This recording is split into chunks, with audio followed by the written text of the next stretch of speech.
Your heart is like an engine, and just like any engine, it needs fuel to run. For the heart, this fuel is oxygen-rich blood. Now, there are these tubes called coronary arteries that wrap around the heart and deliver this oxygen-filled blood. But sometimes gunk can pile up on the walls of these tubes. Think of it like a clog in a hose. This gunky buildup is known as atherosclerosis. The main things that can lead to this gunk? 3 culprits to watch out for. 1. High blood pressure. 2. Too much cholesterol in your blood. 3. Smoking. So keeping an eye on these 3 can help keep that heart of yours running smoothly. How a heart attack happens. Imagine your heart's blood vessels are like highways. Sometimes there's a buildup called plaque on these highways, like a pileup of cars. If this plaque tears or breaks, it's like causing an accident on the highway.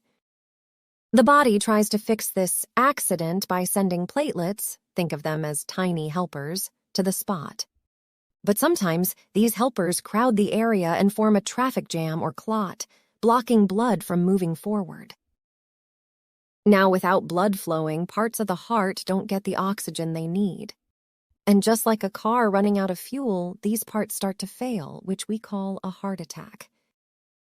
The heart might still keep going, but it might go out of tune, like a car engine misfiring. If a big section of the heart doesn't get oxygen, it's like the engine cutting out completely. That's a cardiac arrest, and it means the heart stops altogether.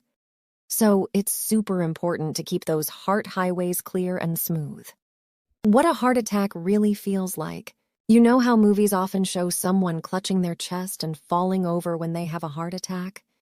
Well, the reality is a bit different. Not everyone has a dramatic movie moment. Imagine feeling a little ache or discomfort in your chest. It might start off mild and slowly get worse. It's like when you get a tiny pebble in your shoe that starts to hurt more as you keep walking. This ache could also spread to your arms, maybe one or both. Sometimes it might feel like a neck or stomach ache. Feeling out of breath like you've run a marathon without actually running can be a sign too. And then there's random sweating, even if it's not hot or you're not exercising. So it's not always as obvious as in the movies. If you or someone you know ever feels these signs, it's crucial to get help. Better safe than sorry. Quick action can save a heart. Imagine you accidentally knock over a glass of water. If you quickly grab a towel, you can mop it up, and there's no lasting damage. But if you leave it for hours, the water could damage your table or floor. A heart attack is a bit like that spill. If you act fast, you can reverse the damage. If you don't, things get worse. You've got a window of about 30 minutes before the real harm starts. And the scary part? Half of the folks who don't act quick enough might not make it past 4 hours. Doctors have a procedure called angioplasty, like a special plumbing trick for your heart that can help fix things. Stay tuned for my next video to learn more about it. Always remember, when it comes to your heart, time is of the essence.